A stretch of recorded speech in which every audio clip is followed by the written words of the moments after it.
या बातमीपत्राचे प्रायोजक आहेत टायझर।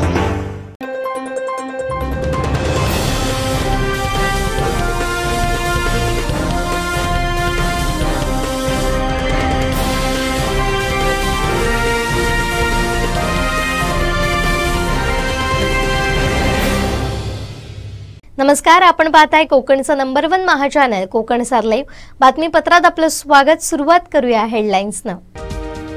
हेडलाईन्सचे प्रायोजक आहेत टायझर, गो रॉयल विथ ऑक्सफर्ड।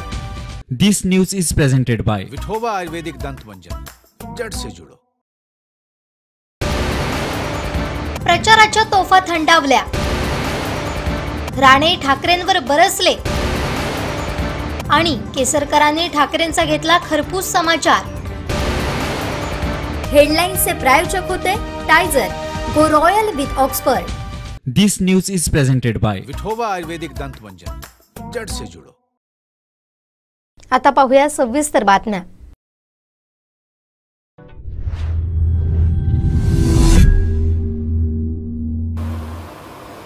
आता आपल्या सोबत आहेत, तसं बघायला गेलं तर स्टार प्रचारक म्हणून त्यांचं नामोल्लेख केला जातो, परंतु माझ्या दृष्टीने एक पत्नी, एक अत्यंत कर्तव्यदक्ष अशी पत्नी, एक आई आणि एक कुटुंबवत्सल अशी महिला, अशा एका व्यक्तिमत्वाची आपण आज गप्पा मारणार आहोत आणि त्या आहेत नीलमताई राणे।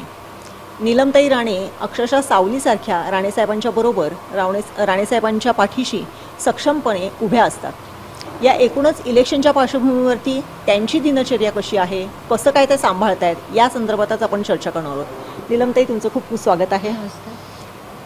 पुन्हा एकदा लोकसभेच्या रिंगणामध्ये नारायण राणे साहेब उतरलेले आहेत। यापूर्वीचा विधानसभेचा अनुभव वेगळा होता, परंतु आता एक मोठा मतदारसंघ, मोठा आवाका आणि तितकंच तप्त असं वातावरण, या सगळ्या पार्श्वभूमीवरती तुम्ही आधी कशा पद्धतीने राणे साहेबांची काळजी घेताय? नक्कीच यावेळेस थोडंसं ही जी लोकसभा निवडणूक जी आली आहे ती उन्हाळ्यातच येते। नेहमी 5 वर्ष जी येते ती उन्हाळ्यातच येते, पण ह्या वेळेस थोडा उन्हाळा जास्त आहे असं वाटतं। काळजी म्हणायला घ्याल तर सकाळीच आम्ही जेव्हा बाहेर पडतो तेव्हा मी 10:30-11ला जेव्हा बाहेर पडतात तेव्हा मी त्यांना जेवूनच पाठवते, कारण आता ह्या धगधगीच्या ह्याच्यामध्ये प्रचारसभांमुळे जेवायला वेळेवर होत नाही, म्हणजे वेळेवर जेवण त्यांना करता येत नाही, जेवत नाही ते बरोबर असल्यामुळे एक फायदा होतो की मी डबा नाही झालं तर डबा बरोबरच घेऊन निघते आणि जिथं मग गाडीत वेळ मिळाला तरी त्या वेळेला खायला देते। आणि त्यांना थोडंसं डायबिटीसचा प्रॉब्लेम असल्यामुळे वेळेवर जेवण दिलं, झोप तर वेळेवर आता होत नाही, पण वेळेवर जेवण जरी दिलं तरी त्यांना ते त्यांच्या प्रकृतीला चांगलं, म्हणून मी अगदी जेवणापासून अगदी सकाळी जेवूनच पाठवते। नाहीच झालं तर मग डबा घेऊन जाते, जिथे जिथे जाते तिथे गाडीत जरी वेळ मिळाला तरी मी ते त्यांना जेवायला देतो आम्ही। आणि थोडंसं आता पाणी जास्त प्यायला पाहिजे, उन्हाळा आहे त्याच्यामुळे ती एक काळजी असते। मग थोडं पाणी पिता का, हे सगळ्या थोड्या छोट्या ज्या गोष्टी आहेत ते मला जमतील तशा मी करते। आधी सुरुवातीला तर एक तर आम्ही 15-16 जो प्रचार चालू केला तेव्हा सुरुवातीला मी त्यांच्याबरोबर नव्हते, मी एक 12-13 दिवस मी अगदी चिपळूणपासून करत आले प्रचार एकटीच, म्हणजे महिलांबरोबर त्या महिलांमध्ये राहून केला। आणि आता ह्या शेवटी 8 दिवसमध्ये मी जरा बरोबर राहते, कारण आता माझ्या तिथून चिपळूणपासून आल्यानंतर इथे ह्या सिंधुदुर्गामध्ये आल्यावर मला तेवढा प्रचार करायला लागला नाही, कारण माझ्या महिला इथे चांगल्या आमच्या बाजूने आहेत असं मला वाटतं। आणि प्रत्येक वेळी प्रचाराच्या वेळी मी त्यांच्यावर असते, त्यामुळे त्याही मला ओळखतात, त्यामुळे इथे एवढा प्रचार त्यांच्याबरोबर जेवढा होईल तेवढा मी आतापर्यंत करते। आणि काळजी म्हणायला गेलं तर वेळेवर जेवण पाहिजे, झोप कमी होते, पण आता ठीक आहे, झाले, आजचाच तर शेवटचाच दिवस आहे, चांगलं आहे, वातावरण चांगलं आहे। नक्कीच वातावरण चांगलं आहे, पण हे सगळं करताना म्हणजे जसं आता तुम्ही म्हणालात की डायबिटीस आहे, शुगरचा त्रास आहे, उष्णता आहे, मग असे कधी प्रसंग आले का? कारण मी बघितलं आहे राणे साहेबांचा झंझावात अगदी पार चिपळूणपासून दोडामार्गपर्यंत सुरू आहे। म्हणजे आत्ता आम्ही बघत असतो की त्यांना ते कुठेतरी चिपळूणमध्ये सभा घेत असतात आणि लगेच दुपारी सावंतवाडीला येऊन सभा घेत असतात। हा जो काही आहे म्हणजे त्या फ्लोमध्ये माणूस काम करत असतो किंवा त्या फ्लोमध्ये एक धडाडी असते, उमेद असते, परंतु नंतर जेव्हा ते रात्री घरी येतात त्यावेळेस एकदम थकल्यासारखं किंवा हा जो आहे मग आणि एकूणच थकल्यासारखं होणार, कारण आज वयाचे 72 पूर्ण झाली आहे, आत्ता परवा 10 एप्रिलला, त्यामुळे वयाच्या मानाने थकणं होणारच. पण आता ह्या उन्हामुळे जास्त थकणं होत आहे. नाही तर तसं त्यांना ते डायबिटीस त्यांचं कंट्रोल असतं, ते स्वतःच कंट्रोलमध्ये ठेवतात. उगाच ते इकडं तर काही खात नाहीत, त्यामुळे ते कंट्रोल 2 जेव म्हणजे दीक्षित डाएट थोडं फॉलो करतात. 2 वेळच जेवतात, सकाळी 11:30ला आणि संध्याकाळी 7:30, 7-7:30. मग आता थोडासा निवडणुकीमुळे उशीर होतो, पण 2 वेळेचं जेवण. आणि दुपारी 3, 3:30, 4ला कधी जेव्हा वेळ मिळेल तेव्हा एखादं फ्रूट, नाहीतर मी घरी बनवते लाडू त्यांच्यासाठी, मेथीचे म्हणा किंवा वेगवेगळे लाडू बनवते विदाऊट शुगरचे, ते असं थोडासा हलका आहार घेऊन ते. आता खूप म्हणजे मला असं वाटतं इतक्या 35 वर्षाच्या काळामध्ये हे पहिलंच ऊन एवढं पाहिलं की दुपारी आपल्याच तोंडून आवाज येत नाही. जर आम्ही जेव्हा जातो गावागावामध्ये, एक तर गावात गेलात तर आता ह्या साईडला तरी विजेचा प्रॉब्लेम नाही आहे, पण त्या रत्नागिरी आणि साईडला आतमध्ये गावात गेल्यावर वीजसुद्धा नसते, त्यामुळे फॅन नसतो, हवा नसते, सगळं असं. त्यामुळे थोडंसं मग थांबायचं. मग मी त्यांना सांगते आपण थांबूया थोडा, 1 तास बसून राहतो लोकांमध्ये, त्यांच्याशी गप्पा मारतो आणि मग नंतर चालू करतो. असं थोडासा वेळ देऊन प्रचार चालू आहे. एकूणच हे म्हणजे प्रचार आहे किंवा कुठलीही कामं झाली, आपण ज्यावेळेस थकून भागून घरी जातो तेव्हा या वयामध्ये आपला नातवंड असतात समोर, ती थोडीशी त्यांच्यावर थोडंसं खेळलं बागडलं की पुन्हा रिफ्रेश व्हायला होते. परंतु आता गेल्या महिन्याभरामध्ये ते काही सहज शक्य झालेलं नाही आहे. मग पुन्हा रिफ्रेश होण्यासाठी किंवा हा सगळ्या ताणतणावातून बाहेर पडण्यासाठी काय करता तुम्ही? काय नाही, नातवाला फेस टाईमवर, दोन्ही नातवाला, मोठा नातू माझा 12 पूर्ण झाली, 13व चालू आहे, आणि दुसरा आहे तो 8 वर्षाचा आहे. मग त्यांना फेस टाईमवर असं समोरासमोर बोलणं करून देते, मग ते अजून जास्त फ्रेश होतात. ती दोन्ही नातवंडावर त्यांच्यावर खूप जीव आहे, त्याच्यामुळे ती आपल्या शाळेत काय झालं हे सगळं सांगत असतात. ह्या सगळ्या गोष्टी ऐकून ते रिलॅक्स होतात. असं म्हणजे आतापर्यंत ह्या महिन्याभरात जायला नाही मिळालं, आणि त्यांची शाळा असल्यामुळे त्यांना यायला नाही मिळालं. त्यांचं CBSE बोर्ड असल्यामुळे ते त्यांच्या आत्ता शाळा परीक्षा वगैरे चालू आहे, त्यामुळे ते दोघंही येऊ शकले नाहीत आणि सुनाही येऊ शकल्या नाहीत. पण आता उद्या ह्याला येतील मतदानाला वगैरे. पण असं व्हिडिओ कॉल कर किंवा मग कसं गाणी पिक्चरची लावून दे, ती ऐकत बस, असं काहीतरी करतो. बरोबर. नेहमी राणेसाहेबांच्या सुद्धा तोंडी असते आणि आपल्याही तोंडी असते की नेहमी तुमचं कुटुंब जेव्हा एकत्र असते त्यावेळेस तुम्ही संध्याकाळचं जेवण एकत्र घेता आणि त्या टेबलवरती तुमच्या दिवसभराच्या चर्चा होतात. हे सुद्धा कुठेतरी खंडित झालं आहे ह्या सगळ्या प्रचाराच्या धबडग्यामध्ये. झालं, कारण गेल्या 6 वर्षामध्ये पण झालं.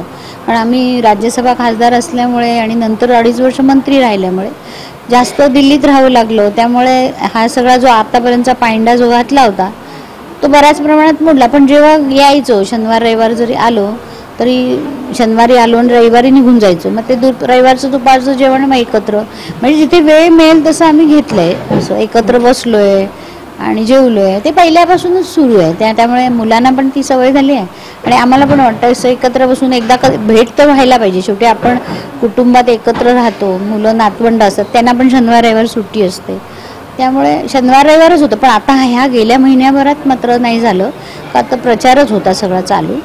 आणि आम्ही जवळजवळ 2 एप्रिलपासून इथे आलो आहे, म्हणजे आता उद्याच्या 2 एप्रिलनी यांनी मेने महिना झाला. त्या महिन्याभरात मात्र भेट नाही झाली, फक्त याच्यावर फेस टाईमवर बोलतो दोघांशी. हे सगळं करत असताना म्हणजे ज्यावेळेस आता हा सगळा तुमचा रुटीन झालेला आहे गेल्या महिन्याभरामध्ये, हे सगळं करत असताना आम्ही नेहमी म्हणजे सातत्याने बघत असतो की त्यांचं तुमच्याप्रती आणि तुमचं त्यांच्याप्रती आत्यंतिक एक वेगळी अटॅचमेंट आहे, एक जिव्हाळा आहे, एक प्रेम आहे. म्हणजे अगदी परवापर्यंत ज्यावेळेस व्हॅनिटी व्हॅनचं उद्घाटन तुम्ही केलं त्यावेळेस पाऱ्यात चढताना सुद्धा राणेसाहेब वर गेले आणि त्यांनी वरून सांगितले अगं उषा तुला हात देऊ का.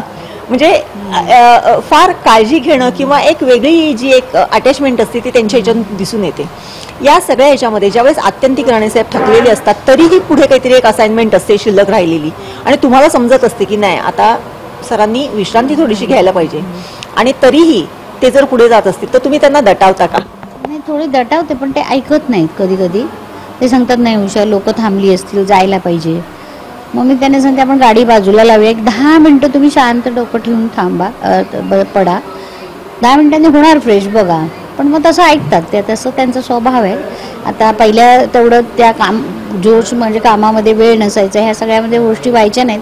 पण आता ह्या मी मगाचपासून तुम्हाला ते सांगते, उन्हामुळे ना शक्यच होत नाही. आता तुम्ही रात्री सांगा त्यांना, ते करतील 12-1 वाजेपर्यंत करतील मीटिंग, पण दुपारच्या आजकाल होत नाही. मला सुद्धा त्रास झाला होता मध्ये, पण मग मी त्यांना सांगते 10 मिनटं थांबा, थोडासा उशीर होईल लोकांमध्ये जायला, थंड डोक्याने थोडंसं डोकं सीटवर ठेवा, पडून राहा, होईल. आणि काळजी म्हणायला गेलं तर त्यांना सगळ्यांचीच आहे, माझी जशी नाही, माझी जरा जास्त मेबी असेल, मी बरोबर असते म्हणून असेल, पण मुलांबद्दल म्हणा, नातवांबद्दल म्हणा, सगळ्यांबद्दल काळजी करणारा माणूस आहे. कळलं ना, तुमच्या सिंधुदुर्ग जिल्ह्यात जास्त आमच्यापेक्षा. नक्कीच. उद्या म्हणजे आज प्रचार संपेल, परवा मतदान होईल. मतदानानंतर मतमोजणीमध्ये एक बऱ्यापैकी मोठा कालावधी आहे. काय करायचा प्लॅन आहे त्या सुट्टीच्या दिवसांमध्ये? फक्त मतमोजणीची वाट बघत बसणार की कुठे सुट्टीला जायचा प्लॅन आहे, कुठे आउटडोअरला जायचा प्लॅन? काय अजून तरी काय ठरवलं नाही, पण थोडं 4-5 दिवस तरी कुठे जाऊन त्यांना झोप काढायला सांगणार. थोडंसं झोपेचा आधली तो टाईम वेगवेगळा झाला आहे, रात्री उशीर होतो, परत सकाळी लवकर उठणं होतं. त्यामुळे त्यांना सांगणार आहे 4-1 दिवस कुठेतरी शांत जाऊन बसूया असं. आवडतं डेस्टिनेशन तरी? आवडतं असं काही नाही, बँगलोरला जातो कधी, बँगलोर असं एक आहे, गोवा आहे, पण आता ते गोव्यामध्ये पण मग ते कार्यकर्ते आणि सगळे येतात, त्यामुळे तिकडे आराम असा होत नाही. म्हणजे पुणे आहे, पुण्याला घर आहे माझं, त्यामुळे तिथे त्यांना चांगलं वाटतं. म्हणजे ते म्हणतात की जाऊया तिकडे 4-5 दिवस राहू असं. मग आता 2-3 दिवसापूर्वीच म्हणाले जाऊया आणि तिकडे 4 दिवस राहू. म्हणजे ठीक आहे, त्यामुळे 4-5 दिवस ठरवलं, पण एकदम म्हणाल 15-15 दिवस तर ते नातवांशिवाय राहणार नाहीत. आता गेल्यावर आधी म्हणतील चल नातवांबरोबर कुठेतरी जाऊया, जेवायला जाऊ, काहीतरी करू असं म्हणते. त्यामुळे ते नातवांना सोडून राहणार नाहीत 4-5 दिवसाच्या वर. आणि त्यांच्या काय झालं, त्यांना घेऊन जातील तर त्यांची परीक्षा चालू आहे, त्यामुळे तेही येऊ शकणार नाहीत बरोबर. पण पुण्याला जाऊन येऊ 4-5 दिवस, असं आराम करतील आणि येतील. आत्तापर्यंत तरी तसा हे आहे, त्याच्यानंतर बघू आता घरी गेल्यावर असं. म्हणजे एकूणच हे सगळा हा पिरियड संपला, कालावधी संपला म्हणजे इलेक्शनच्या याचा, त्याच्यानंतर पुन्हा एकदा त्याच माहोलमध्ये, त्याच ॲटमॉस्फिअर म्हणजे आपल्या घरगुती याच्यामध्ये पुन्हा एकदा तुम्ही रिलॅक्स होण्यासाठी थांबणार आहात. आणि तो एक वेगळं म्हणजे ते एक शांती हे घेऊन पुन्हा एकदा नव्या इनिंगला सुरुवात करण्यासाठी सज्ज होणार आहात अशा पद्धतीने. प्रथमच लोकसभा निवडून म्हणजे निवडणूक असल्यामुळे आतापर्यंत विधानसभा नाही, कॉर्पोरेशन पाहिले, विधानसभा पाहिले, विधान परिषद झाली, तुमचं राज्यसभा झाली, आता लोकसभा. त्यामुळे ही सगळी जी सभागृह आहे ती राणेसाहेबांनी पाहून झाली. त्यामुळे आताच जे म्हणतो ना शेवटी हे लोकसभा जे बघितलं नव्हतं, बसले नव्हते, तसे जात होते. मंत्री असल्यामुळे प्रश्नांची उत्तरं द्यायला लागायची, पण आता निवडून गेल्यामुळे तिथे बसायला मिळेल. या सगळ्या आता तुम्ही म्हणालात म्हणजे कॉर्पोरेशन झालं ते लोकसभेपर्यंतचं सगळं हे कराल, परंतु गृहसभेमध्ये ते एक सक्सेसफुल असे पर्सन राहिलेले आहेत, सक्सेसफुल असं व्यक्तिमत्व राहिलेलं आहे. याचं गमक काय?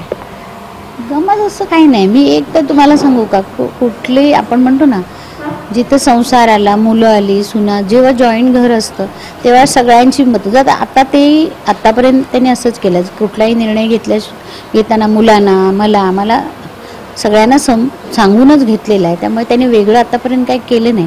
पण गमक एवढंच आहे की त्यांनी ह्या गोष्टी सगळ्या कुटुंबाला बरोबर घेऊन केलेल्या आहेत. त्यामुळे आम्हाला पण ती सवय झाली की दुसरं वेगळं काय करत असेल, अरे आम्हाला कसं माहीत नाही, तुम्ही का बोलला नाही, असं म्हणण्याची कधी वेळ नाही आली. पण त्यांचा तो स्वभाव आहे, त्यांनी ते सगळ्यांना धरून, मग ते कोणी असो, त्यांचे जवळचे मित्र असो, त्यांना सांगणार. हे सगळं मी करताना मी हे करतोय, हे सांगण्याची जी हे आहे ना, वृत्ती आहे ना, ती मला असं वाटतं मला ती जास्त हे होते. कारण शेवटी स्वतःच्या मनाने माणूस कुठलाही निर्णय घेईल आणि मग नंतर तो निर्णय फसला, मग काय करू शकतो. पण इथे काय होतं, इथे सगळ्यांची मतं घेतल्यामुळे माणूस हे होतो की नाही तो बोलला म्हणजे याच्यात काहीतरी तथ्य आहे. प्रत्येकाची मतं वेगवेगळी असतात. त्यामुळे त्यांनी आत्तापर्यंत असं केल्यामुळे मला असं वाटतं की तो स्वभाव तो जो त्यांचा आहे ना की सगळं सांगून करायचं. अगदी कुठलीही घरातली वस्तू जरी आणायची तरी ते सांगणार ही वस्तू घेऊन येतो म्हणून. असं अचानक कधीतरी आवडली तर घेऊन येतात.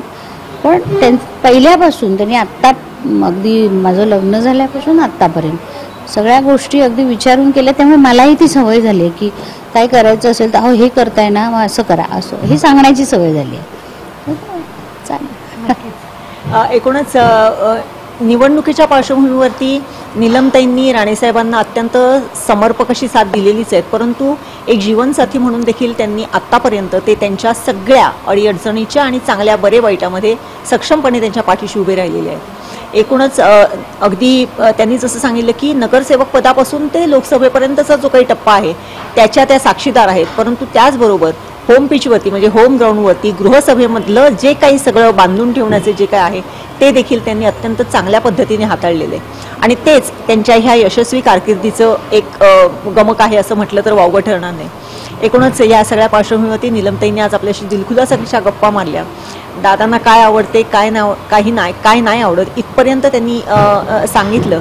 आणखीन वेगळं एक सहचारिणी म्हणून काय असू शकते?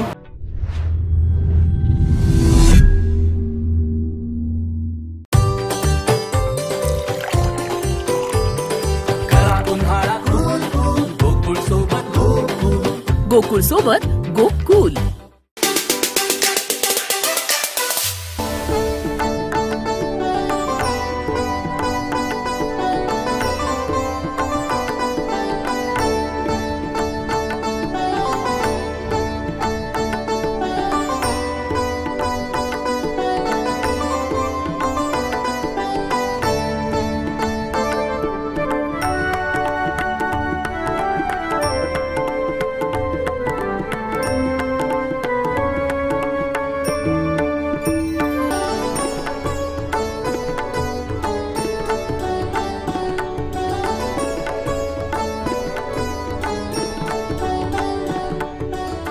महाराष्ट्रामध्ये प्रसिद्ध असलेले कणकवली तालुक्यातील नांदगाव या ठिकाणी कोळंबा देवस्थान आहे आणि या देवस्थानाच्या ठिकाणी जत्रोत्सवाला आज सुरुवात झालेली आहे. सकाळी धार्मिक विधी झाले आणि त्यानंतर नवस बोली फेडीला सुरुवात आहे, त्यानंतर नवस बोलीला सुरुवात आहे आणि संध्याकाळी महाप्रसाद भाकरी आणि मटण या मांसाहारी महाप्रसादाला सुरुवात होईल. आणि तशा पद्धतीने आपण सकाळपासून बघितलं की भक्तांच्या रांगा लागलेल्या आहेत आणि इथे अध्यक्ष नागेश मोरे यांनी देखील सांगितलेलं आहे की हे कसं नियोजन असेल, भक्तगण किती येतात आणि महाराष्ट्राच्या कानाकोपऱ्यातून हे ते भक्तने येतात. अहमदनगर असेल, कोल्हापूर असेल, पुणे असेल, बेंगलोर येथून येतात, त्यांचे नवस पूर्ण होतं असं देखील त्यांनी सांगितलेलं आहे. त्यामुळे कुठे ना कुठेतरी आत्ता नांदगावमध्ये मोठा उत्साह आहे आणि भक्तिमय वातावरण या कोळंबा देवस्थानी झालेलं आहे.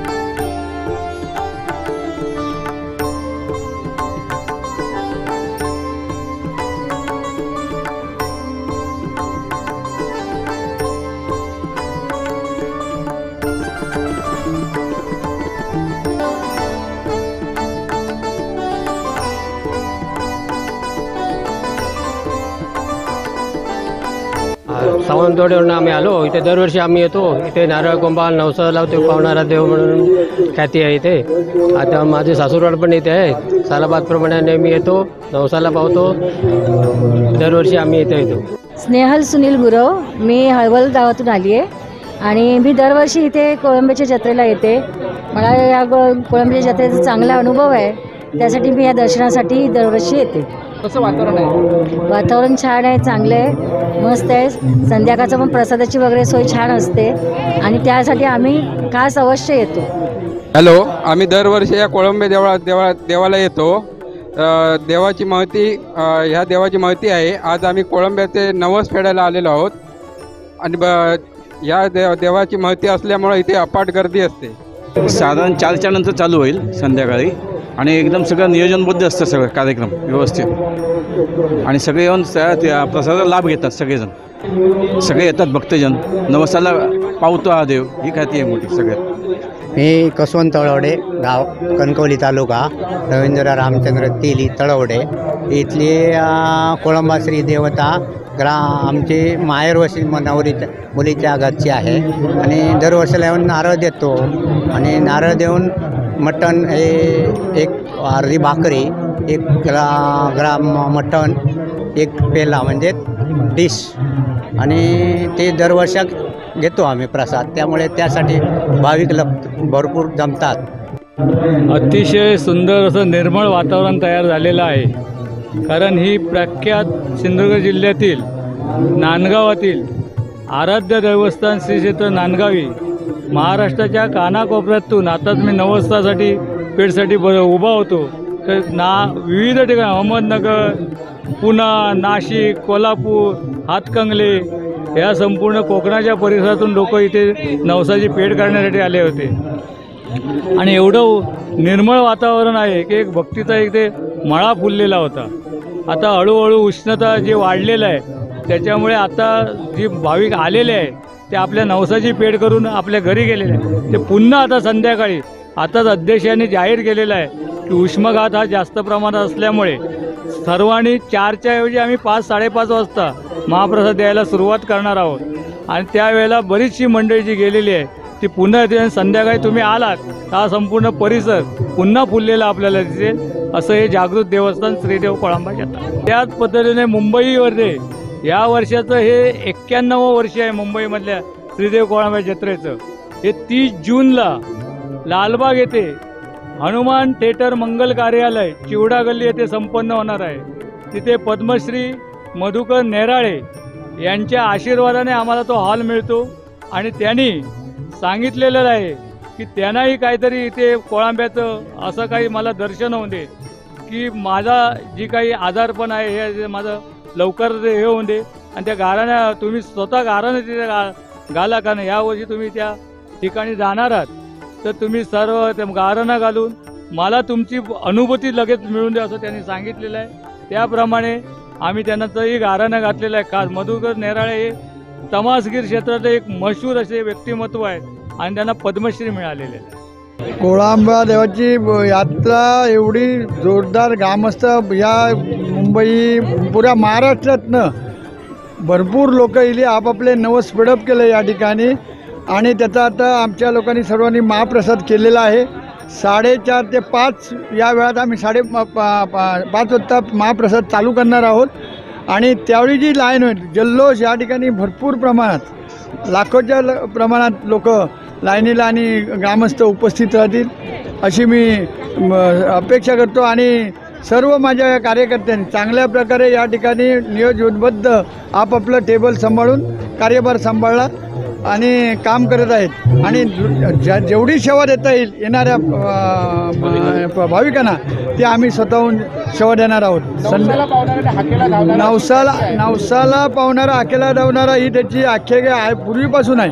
आणि त्याचा मटण भाकरी प्रसाद आम्ही देतो तो आवडीन खाण्यासाठी. आणि लोक एक वेगळा प्रसाद आपल्याला मिळतो एक चांगल्या प्रकारे म्हणून लोक त्या आशेने येतात. आणि नवसही बोलून आपापला जो मनातील नवस असतात तो परिपूर्ण झाल्यानंतर अशा प्रकारचा नवस आपण पेडअप करतात ही लोक आणि जातात. कसं असेल नियोजन संध्याकाळचं? संध्याकाळी सर्व शिस्तबद्ध लाईनी ठेवलेल्या आहेत. जे आमचे नेहमीच्या लाईनी ज्या आहेत महिला पुरुष ते आहेतच. जी एमर्जन्सी एक लाईन ठेवलेली आहे कारण काही लोकांना जावं लागतं. आम्हाला याची अपेक्षा नसते पैशाची परंतु काय आलं आहे या ठिकाणी लोकांना पैसे घ्या परंतु आम्हाला सोडा म्हणून काही आपले लोक स्वखुशीने देतील ते घेऊन लोकांना ती लाईन देतो. आणि आमदार किंवा इतर कोण येतील नेते मंडळी त्यांनासुद्धा एक आम्ही सेपरेट ठेवली. आम्ही कुपन देतो कोंबड्याची लोकांना त्याच्यासाठी सुद्धा यावेळी लाईन आम्ही सेपरेट करून कुठेही गोंधळ होणार नाही याची दक्षता घेऊन कार्यक्रमाचं नियोजन आखलेलं आहे. आम्ही आमचं मूळ दैवत आहे कोळंबा देवा.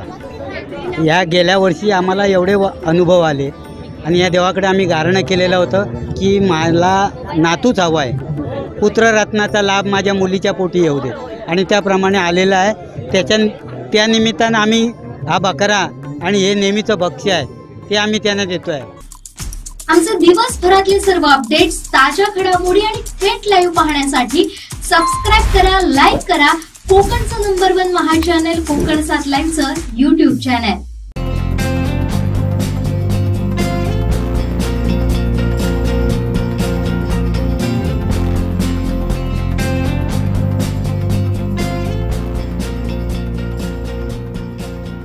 अनंत टिप्या रिफ्रेश व्हा.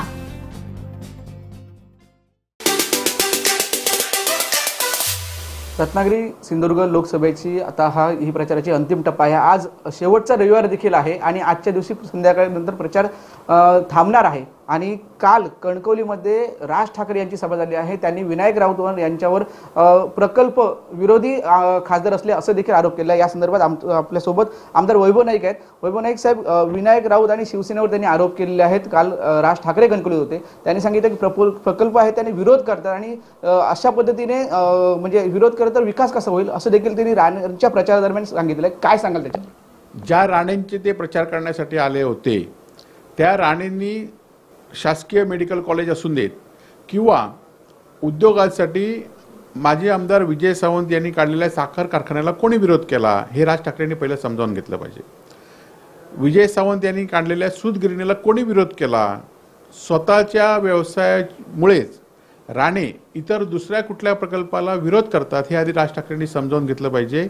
आणि त्यामुळे राणेंनी ऊस उत्पादक शेतकरी असून देत, दूध उत्पादक शेतकरी असून देत किंवा शेतकरी असून देत, यांच्या प्रत्येक प्रकल्पाला राणेंनी पहिला आधी विरोध केला आहे हे राज ठाकरेंनी समजावून केलं पाहिजे. शिवसेनेचा असून देत, विनायक राऊताचा असून देत किंवा उद्धवजींचा असून देत, स्थानिक लोकांच्या बरोबर, भूमिपुत्रांच्या बरोबर ही शिवसेना कायमच आहे आणि राहणार आहे. आणि असे औष्णिक प्रकल्प, असे विनाशकारक प्रकल्प आम्हाला नको आहेत आणि त्याला संपूर्ण कोकणवासियांचा विरोध आहे आणि तो राहणारच आहे. नेहमी आमदार नितेश राणे हे देखील उद्धव ठाकरे आणि संजय राऊत यांच्यावर रोज टीका करत असतात, त्याला काय सांगाल तुम्ही? खरं तर आपण बघितलं असाल की ज्याप्रमाणे प्रतिसाद उद्धवजींना मिळतोय आणि त्या प्रतिसादामध्ये तुम्हाला कसा प्रतिसाद मिळतोय, राणेंची लोकांमध्ये, भाजपमध्ये काय स्थिती आहे, आज सगळे भाजपला सुद्धा कळून चुकलं आहे की राणे स्वतः निवडून येऊ शकत नाहीत, राणेंचा पराभव निश्चित आहे. आणि त्यामुळे सगळे लोक, देशातले अनेक मंत्री, अनेक राज्याचे मुख्यमंत्री आणि जो काय पैसा आणि प्रत्येक मताला आज पैसा देण्याची वेळ राणेंवर का आली किंवा भाजपवर का आली याचा त्यांनी विचार केला पाहिजे. आणि असे पैसे देऊन जर तुम्ही ज्याप्रमाणे आमदार विकत घेतलेत, 50-50 कोटी रुपयाला तुम्ही आमदार विकत घेतलेत आणि आज 1,000 रुपये देऊन मत विकत घेत असाल तर लोक या मताची किंमत करणार नाहीत. लोक निश्चितपणे आपलं मत आहे योग्य व्यक्तीला म्हणजे आम्हालाच देतील याची आम्हाला खात्री आहे. सध्या कणकवलीमध्ये आणि कुडाळमध्ये सर्वच जे कार्यकर्ते आहेत शिवसेनेचे उभाटाचे हे भाजपमध्ये प्रवेश करत आहेत. नितेश राणे खास करून यांचे प्रवेश करत आहेत. त्या दिवशी सभा होती, त्या दिवशी देखील बंगल्यावर प्रवेश करण्यात आले. हे दर निवडणुकीमध्ये हे चालू आहे. गेल्या अनेक निवडणुकीमध्ये हे निवडणुका आल्यात की काही लोकांचे पक्षप्रवेश दाखवायचे आणि खोटे पक्षप्रवेश दाखवायचे, हे दर निवड झाले. त्याचा काही फरक या जिल्हावासियांना आणि आम्हाला पडत नाही. नेहमी खासदार विनायक राऊत हे प्रकल्पाला विरोध करतात सांगितलं, नाणारला खास विरोध केलेला आहे त्यांनी आणि दुसरीकडे त्यांच्या जमिनी देखील आहेत असं राणेंनी सांगितलं. काय सांगा? खरं तर हा मगाशी राऊत साहेबांनी सांगितलं की नाणारमध्ये जमीन कोणच्या आहेत, मेहता, शहा, हे कोणाचे हस्तक आहेत, हे कुठले आहेत, याचा खरं तर आधी राज ठाकरेंनी किंवा राणेंनी विचार केला पाहिजे. आणि ह्याची यादी अनेक वेळा लोकांसमोर आली होती आणि त्यामुळे ह्याला कोणत्या जमिनी आहेत आणि हे जमिनी करण्यासाठीच कुठला राज्य किंवा कुठले गुजराती लोक या ठिकाणी प्रेशर आणत आहेत, राजकीय प्रेशर आणत आहेत, व्यावसायिक प्रेशर आणत आहेत, हे आता सगळ्या सिंधुदुर्ग जिल्ह्यातलं माहिती आहे. त्यातनं पत्रकार वारिसेची हत्या कशी झाली, त्याच्या पाठीमागे कोण होतं. खरं तर राणेंनी त्याच्या आदल्या दिवशी 2 दिवस आंगणेवाडीमध्ये येऊन जर कोण प्रकल्पाला विरोध करत असेल तर त्यांना बघून घेऊन सांगितलं आणि 2 दिवसांनी त्यांची हत्या झाली. आणि त्यामुळे ह्या अशा धमक्या या ठिकाणी सातत्याने अशी मंडळी करत आहे. काल राज ठाकरे यांची जंगी सभा झाली होती आणि त्याचा परिणाम काही या आपल्या जिल्ह्यामध्ये होऊ शकतो का? खरं तर कालची सभा आणि आमची सभा ही कशी होती आणि त्यामुळे त्याचा ज्या ठिकाणी राज ठाकरे जातात, ज्यांच्यासाठी प्रचार घेतात, त्यांचा पराभव झालेला हा इतिहास आहे. आणि त्यामुळे आम्हाला खात्री आहे की राज ठाकरे आलेत म्हणजे त्यांनी दुसऱ्यांसाठी सभा घेतली. आता याआधीसुद्धा याआधीच्या लोकसभेला सुद्धा त्यांनी शिवसेना आणि आमच्या युती होती भाजपबरोबर, त्यावेळी सगळ्या महाराष्ट्रामध्ये सभा घेतल्यात. पण त्यांनी ज्या ठिकाणी सभा घेतल्या त्या ठिकाणी सगळे शिवसेनेचे उमेदवार त्यावेळी निवडून आलेत. त्यामुळे त्यांनी सभा घेतली. आम्हाला इतिहासाप्रमाणे आम्हाला विजय निश्चित आहे. निश्चितच हे होते आमदार वैभव नाईक. त्यांनी सांगितलं की राज ठाकरे ज्या ज्या ठिकाणी जातात तिथे विरोधकांना फायदा होतो आणि त्यामुळे निश्चितच आपल्या उमेदवाराला फायदा होईल असं एकंदरीत सांगितलं आहे. कॅमेरामॅन साहिल बागवेसह उमेश बुचडे, कोकणसाद लाईव्ह, कणकवली. आमचे दिवसभरातले सर्व अपडेट्स, ताज्या घडामोडी आणि थेट लाईव्ह पाहण्यासाठी सबस्क्राईब करा, लाईक करा कोकणचं number 1 Maha channel Kokansad लाईव्हचं YouTube channel.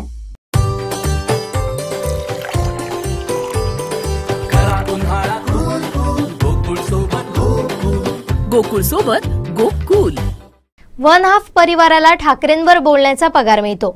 50 खोके काहींनी व्हॅनिटीला वापरले असा आरोप करत नारायण राणे, दीपक केसरकर यांचं नाव घेणं आदित्य ठाकरे यांनी टाळलं. 14ला गॅस कितीला होतो, आता किती झालंय? 400 पार ना तर 1200 पार झालंय. बरोबर आहे. डिझेल कितीला होतं 2014ला? 800 पार आहे. आता कितीला झालंय? भाजपला कोणी येते रस्त्यावर आंदोलन करायला? पेट्रोल कितीला झालंय? 14ला कितीला होतं? हा विचार तुम्ही करणं गरजेचं आहे. कारण आपण आज पाहत आहोत जगणं परवडत नाहीये. ना शेतकरी आज खुश आहेत, ना महिला खुश आहेत, ना तरुण खुश आहेत.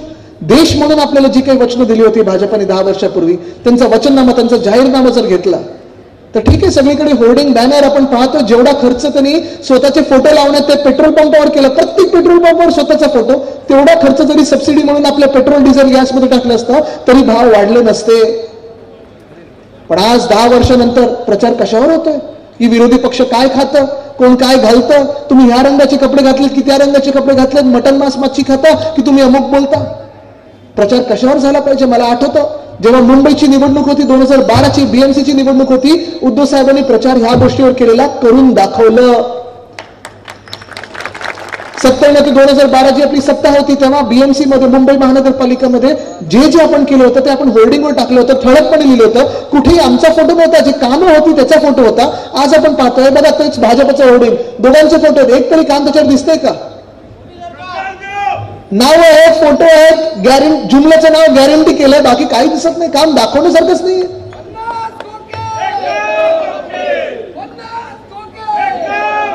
ते व्हॅनिटी वॅनसाठी वापरतात. जाऊ दे, ज्यांची लायकी नाही त्यांचं नाव घेऊ नका. पण मुख्य गोष्ट ही आहे तुम्हाला सांगायची की जसं 17 मध्ये आपण जी कामं केली ती करून दाखवली होती, ती कामं लावली होती. आज मी जसं तुम्हाला इथे उभं राहून सांगू शकतो, या गेल्या 5 वर्षात 2019 ते 2024 मध्ये 2.5 वर्ष महाविकास आघाडीची होती, 2.5 वर्ष ह्या खोके सरकारची होती. 2.5 वर्षात महाविकास आघाडीच्या काळात जी जी कामं केली होती ती अभिमानाने मी जी तुम्हाला सांगू शकतो. मी आज चॅलेंज देते भाजपाला की 10 वर्षात तुम्ही जे काही केलं असेल फोटो सहित दाखवा, खोटं बोलू नका, फोटो सहित आम्हाला दाखवून दाखवा. तुम्ही जो प्रचार करत आहात, मग तुम्ही पाकिस्तानवर, चायनावर, हिंदू मुस्लिम, G20 ह्या सगळ्यावर बोलणार नाही. तुम्ही तुमचं काम आहे ते बोलायला पाहिजे. काम की बात करो. आज या देशामध्ये परिस्थिती ही आलेली की भाजप कामं सोडून सगळं काही बोलत आहे. तुम्ही ठरवायचं तुम्ही कोणाला निवडणार आहात. ह्या महाराष्ट्रामध्ये देखील काही बाहेरचे नेते, काही बाहेरचे लोक येऊन सांगतात असली सेना कोण, नकली सेना कोण. परिस्थिती भाजपवर अशी आलेली आहे की मला वाटतं विनायक राऊत साहेब तुमच्याच नावाचं कोणीतरी दुसरं उभं झालेलं आहे. म्हणजे नकली नावाचे उमेदवार मिळायला लागलेले आहेत आणि हे शोधतात असली सेना कोण, नकली सेना कोण. मी तुम्हाला सांगत आहे, असली सेना नकली सेना जर तुम्हाला बोलायचं असेल ना, चला ED IT CBI बाजूला ठेवा, नाही ठेवली तरी चालेल. 4 जूनला तुम्हाला हा महाराष्ट्र सांगेल असली सेना कोण, नकली सेना कोण.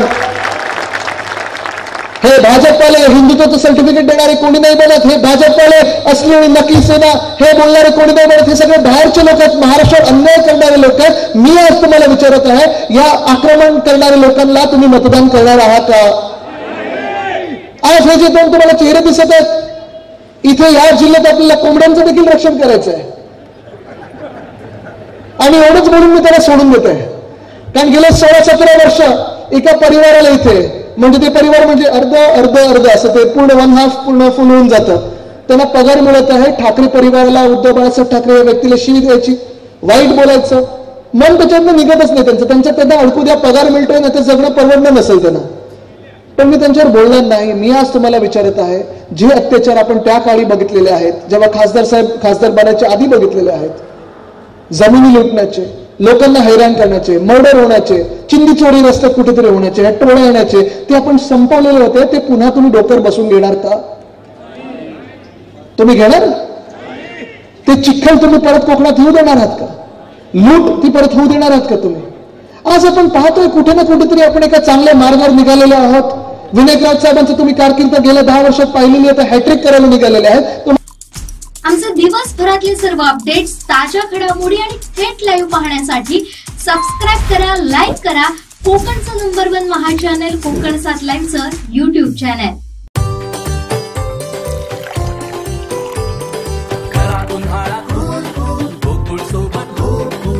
गोकुळ सोबत गोकुल. मला एकच सांगायचंय की हा स्वागताचा बुके नव्हता, हा विजयाचा बुके होता आणि सावंतवाडीकरांच्या प्रेमाचा सुद्धा बुके आहे. नेहमी इथं लोक येतात, भाषणं करतात, परंतु त्याचं उत्तर ऐकायची त्यांची तयारी नसते आणि त्याच्यामुळे अगोदरच त्यांनी 2 महिने अगोदर हे स्टेज अडवून ठेवलेलं होतं. परंतु सुदैवाने परवानगीचा अर्ज त्यांनी दिला नाही, म्हणून आयत्या वेळेला आपण इथं सभा घेऊ शकलो, ही वस्तुस्थिती आहे. आणि म्हणून ज्या लोकांना भाषणं करायची असते, ज्या लोकांना टीका करायची असते, त्यांनी उत्तरं सुद्धा ऐकण्याची तयारी ठेवली पाहिजे. महाराष्ट्राचं आराध्य दैवत छत्रपती शिवाजी महाराज याला वंदन करतो, ज्यांनी तुम्हा आम्हा सगळ्यांच्या जीवनामध्ये स्वाभिमानाची ज्योत तेवत ठेवली.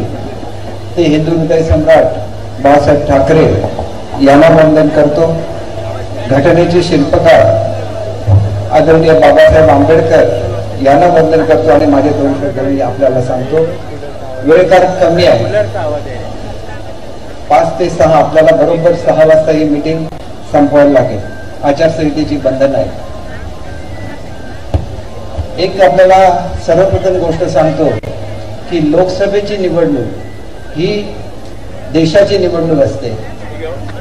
देशाचा कारभार कसा चालणार, देश किती प्रगती करणार, देशाचा नेता कसा असावा, या विषयावर ही निवडणूक चालत असते.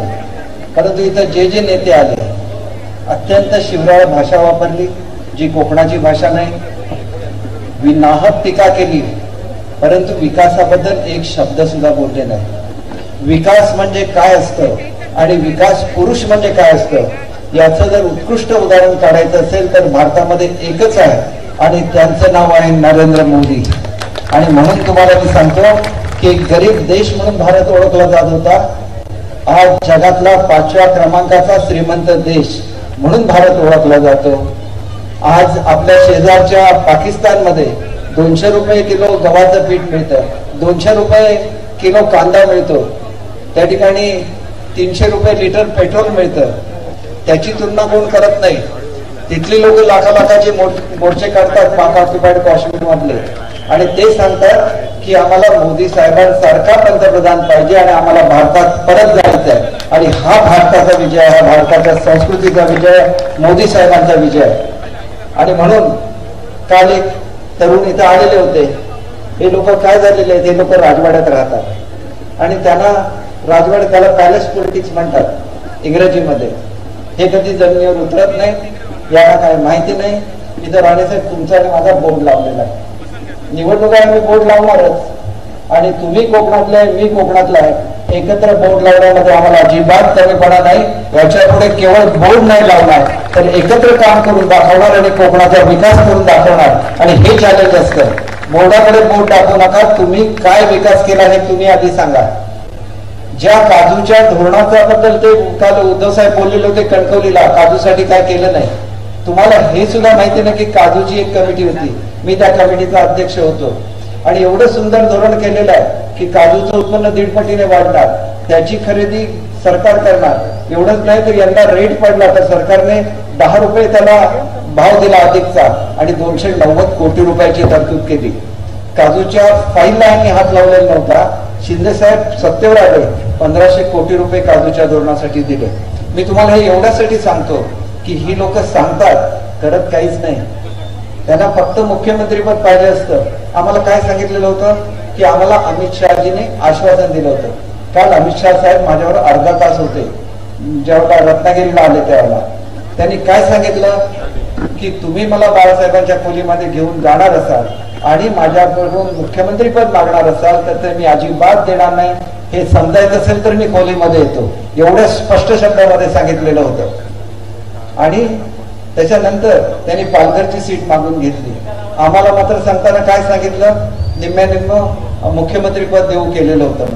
म्हणजे खोटं किती बोलायचं याला सुद्धा मर्यादा असतात. आम्ही कबूल केलं की आम्हाला नेहमी सांगत होते की बाळासाहेबांची इच्छा आहे की शिवसैनिकांनी एकदा तरी महाराष्ट्राच्या गादीवर बसलं पाहिजे. मग शिवसैनिक कोण बसलेला होता? शिंदेसाहेब हे खरे शिवसैनिक आहेत. शिवसैनिक कोण असतो? ज्या वेळेला घराला आग लागली तर त्याला आग विझवायला जाणारा, शतावर चढणारा शिवसैनिक असतो. एखाद्या माणसाला हार्ट अटॅक आला की अँब्युलन्स घेऊन धावणारा शिवसैनिक असतो. आणि तसं शिवसैनिक जे बाळासाहेबांनी तयार केले त्याच्यापैकी एक खरे शिवसैनिक, ज्याला सच्चे शिवसैनिक म्हणता येतील, असे 2 तरी नावं माझ्या समोर आहेत. त्याच्यापैकी एक विद्यमान मुख्यमंत्री आदरणीय शिंदेसाहेब आहेत आणि दुसरे तत्कालीन मुख्यमंत्री आदरणीय राणेसाहेब आहेत. ही वस्तुस्थिती आहे. त्यांना लोक दादा का म्हणतात?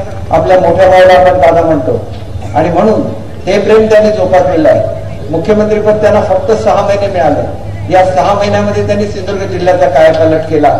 ही वस्तुस्थिती आहे. आणि म्हणून कोणतरी विनायक राऊत येणार आणि काहीतरी बोलणार. ज्यांना मला माझ्याबद्दल असं म्हणत होते की ज्यांना चहा द्यायची जागत नव्हती ते आता उदार झालेले आहेत. मी तुम्हाला एकच सांगतो, माझ्या ऑफिसमध्ये या, सकाळी माझं कॅन्टीन सुरू होतं. आलेल्या प्रत्येक कार्यकर्त्याला चहा, नाश्ता, दुपारचं जेवण असं अव्याहतपणे 25 वर्ष चालू आहे. तुम्ही तर हल्ली आला आमच्या जिल्ह्यामध्ये. आमची संस्कृती सावंतवाडीची संस्कृती आहे, जी आम्हाला शिवरामराजे भोसलेंनी शिकवली, जी आम्हाला बापूसाहेब महाराजांनी शिकवली. आलेल्या माणसाचं आदरातिथ्य करण्यामध्ये आम्ही कुठेही कमी पडत नाही. आणि म्हणून मी तुम्हाला एक गोष्ट निश्चितपणे सांगू इच्छितो की यांच्यासारखी जी माणसं असतात ही काहीही करत नसतात. आदित्य ठाकरे स्वतः पर्यटन खात्याचे मंत्री होते. 65 कोटीची पाणबुडी मी मंजूर केलेली होती. त्याच्यापैकी 25 कोटी MTDCला ऍडव्हान्स दिलेले होते. 2.5 वर्षामध्ये साधी पाणबुडी ते खरेदी करू शकले नाहीत. ही वस्तुस्थिती आहे. चांदा ते बांधाखाली 150 ते 200 कोटी रुपये हे नुसते पर्यटनाचे MTDCकडे पाठवलेले होते. त्यातली थोडी सुद्धा रक्कम ते खर्च करू शकले नाहीत. ही वस्तुस्थिती आहे. ज्याला काम करता येत नाही त्यांनी मंत्री होता कामा नये. आम्ही मंत्री होतो, काम करतो म्हणून लोक आमच्यावर प्रेम करतात. ही वस्तुस्थिती आहे. इथं काही 1-2 लोक आलेले होते, माजी पदाधिकारी आहेत आमचे. खरं तर बघा, सारखं सारखं ज्या माणसाने आपल्याला मोठं केलं त्याच्याबद्दल बोलायला लागलं तर मग त्यांना मोदी साहेबांच्या भाषेमध्ये अतृप्त आत्मा असे म्हणतात. मला काही त्यांना अतृप्त आत्मा म्हणायचं नाही आहे, पण लोक समजायचं ते समजतात म्हणून यांची डिपॉझिटच अर्थ करत असतात. त्यांच्याबद्दल फार विचार करण्याची काहीही गरज आहे असं मला स्वतःला वाटत नाही. आणि म्हणून तुम्हाला एकच गोष्ट सांगतो, तुम्ही प्रेम दिलेलं आहे. तुम्ही प्रेम देऊन 15 वर्ष मला आमदार बनवलं म्हणून मी मंत्री झालो. आणि एक गोष्ट निश्चितपणे लक्षात घ्या, इथे येऊन सांगायचं की हे दोघं एकत्र आले मंत्रिपदासाठी. मग तुमची इच्छा काय की आम्ही आयुष्यभर भांडत राहावं? मग कोकणाचा विकास कोण करणार?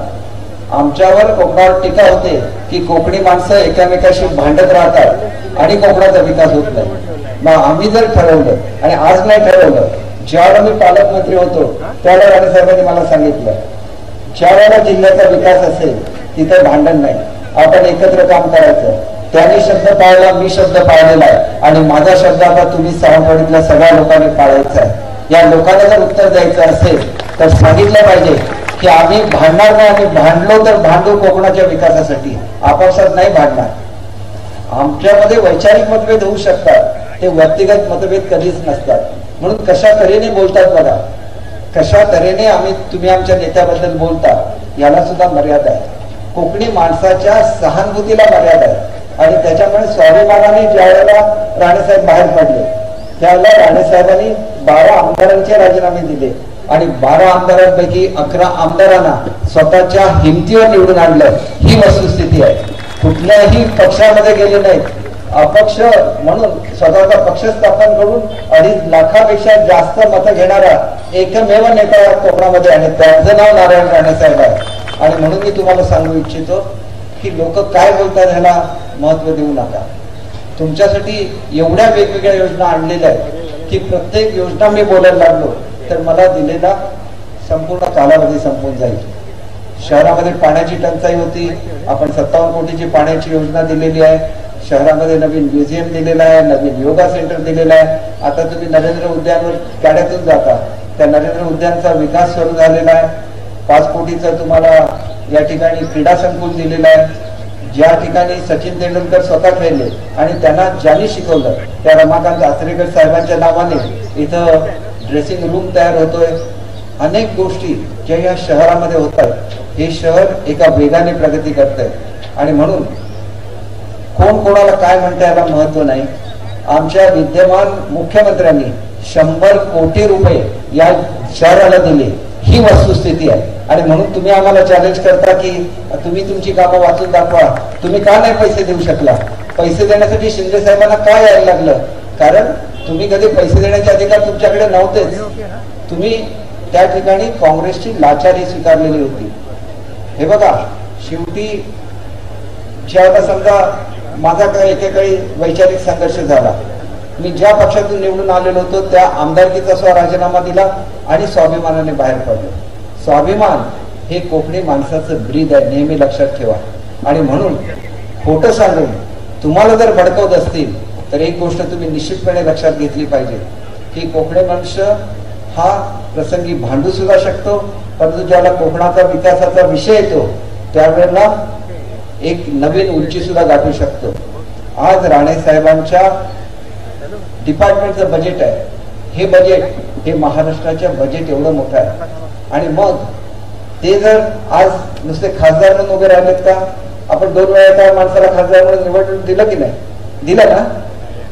साधं राज्यमंत्री तरी केलं का? त्यांची लायकी त्यांच्या पक्षप्रमुखांनीच काढलेली आहे. कसलं पद नाही दिलं. नेहमी जी काय कामं केली ही कामं मी स्वतः मंजूर करून गेलेली आहेत. टॉवर सुद्धा जे मंजूर केले त्याच्याआधी आम्ही पार्ल्याला मीटिंग घेतली होती डिपार्टमेंटची, त्याच्यामध्ये ते टॉवर मंजूर केले. आपल्या आपण काहीही नाही करता नुसतं फिरत राहायचं. संघटनाचे बद्दल इथं आदित्य ठाकरे बोलले, त्यांना मी एकाच शब्दात उत्तर देतो. मी ज्या वेळेला पक्षांतर केलं त्याच्यापूर्वी फक्त 45,000 मतं ही या जिल्ह्यामध्ये शिवसेनेला मिळत होती, शिवसेनेच्या धनुष्यबाणाला. राणेसाहेब त्याला काँग्रेसमध्ये होते. राणेसाहेब आपल्याला आठवत असेल 1,80,000 मतं काँग्रेसला मिळायची आणि त्याच्या खालोखाल 1,50,000च्या आसपास 1,85,000 ते 1,50,000 मतं राष्ट्रवादी काँग्रेसला मिळायची. त्याला मी राष्ट्रवादी काँग्रेसचा अध्यक्ष होतो. मी इथून बाहेर पडलो, एका वेळेला राष्ट्रवादीची मतं 35-40,000वर गेली आणि शिवसेना 1,50,000-1,55,000वर गेली. राणेसाहेब माझ्यासाठी केलं म्हणतात. मग कोणी कोणासाठी केलं? आम्ही यांच्या पक्षासाठी करायचं. या पक्षासाठी गेल्यानंतर तुम्ही आम्हाला आपलं नोकर समजायचं, असं होऊ शकत नाही. महाराष्ट्राचे एवढे मुख्यमंत्री मी बघितलेले आहेत. मी गेलो की ताबडतोब मला वर्षावर त्या ठिकाणी एंट्री मिळायची. राणेसाहेबांच्या ज्ञानेश्वरीवर किती वेळा मी वर्षावर जरी गेलो तरी राणेसाहेबांनी कधी मला बाहेर पासून ठेवलंय असं मला कधी आठवत नाही. आणि म्हणून राणेसाहेब तुम्हाला एक सांगतो, एकेकाळी तुमचा सत्कार केला म्हणून मला 14 वर्ष सत्तेच्या बाहेर ठेवलेलं होतं. म्हणून मी काही सत्कार केल्याबद्दल माफी नाही मागितली. मी एका कोकणाच्या नेत्याचा सत्कार केला. आमचे दिवसभरातले सर्व अपडेट्स, ताज्या घडामोडी आणि थेट लाईव्ह पाहण्यासाठी सबस्क्राईब करा, लाईक करा कोकणचं नंबर 1 महा चॅनल कोकण 7 लाईनचं YouTube चॅनल.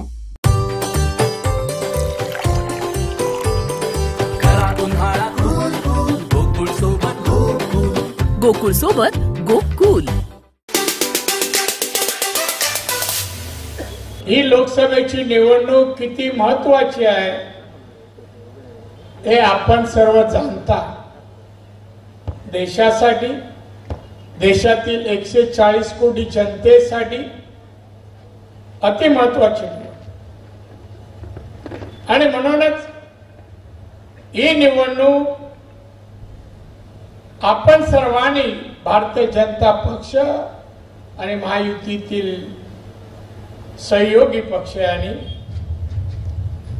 या निवडणुकीकडे अतिशय काळजीपूर्वक पाहणं आणि आपला उमेदवार प्रचंड मतांनी निवडून येऊन मोदींच्या 400 पार खासदारांमध्ये 400 पेक्षा जास्त खासदार निवडून येतील, त्या रत्नागिरी आणि सिंधुदुर्गाचा खासदार असावा यासाठी प्रयत्न असणं आवश्यक आहे. या सभेला उपस्थित असलेले आता तुमच्याशी बोलले सन्माननीय दीपकजी केसरकर शिक्षण मंत्री, सन्माननीय नितेशजी राणे, सन्माननीय राजनजी तेली, सन्माननीय निरंजन डावखरे, सन्माननीय ज्ञानेश्वर म्हात्रेजी आमदार, सन्माननीय संजू परब, स्वता कोरगावकर, सन्माननीय अशोक दळवी, सन्माननीय काका कुडाळकर, सन्माननीय रमाकांत जाधव, सन्माननीय अनिल केसरकरजी, श्रीमती लोबो मॅडम, सन्माननीय भाजप शिवसेना आणि काँग्रेस RPI मित्र पक्षाचे सर्व मान्यवर पदाधिकारी, पत्रकार मित्र, उपस्थित बंधू भगिनीनो आणि तरुण मित्र, ही निवडणूक अंतिम टप्प्यावर आलेली आहे. आज प्रचाराचा शेवटचा दिवस आहे. बांधवांनो, हा जिल्ह्यातील किंवा रत्नागिरी दोन्ही जिल्ह्यातील निवडणूक एवढी महत्वाची आहे की विरोधी पक्षाचे बहुतेक नेते मंडळीकडे येऊन जा, काली आले, परवाई आले आणि जे बोलतात त्यामध्ये आम्ही जे आता मी सांगणार आहे, मोदी साहेबांनी 10 वर्षात काय केलं, मी या कोकणात गेल्या 34 वर्षात लोकांना काय दिलं हे मी सांगणार.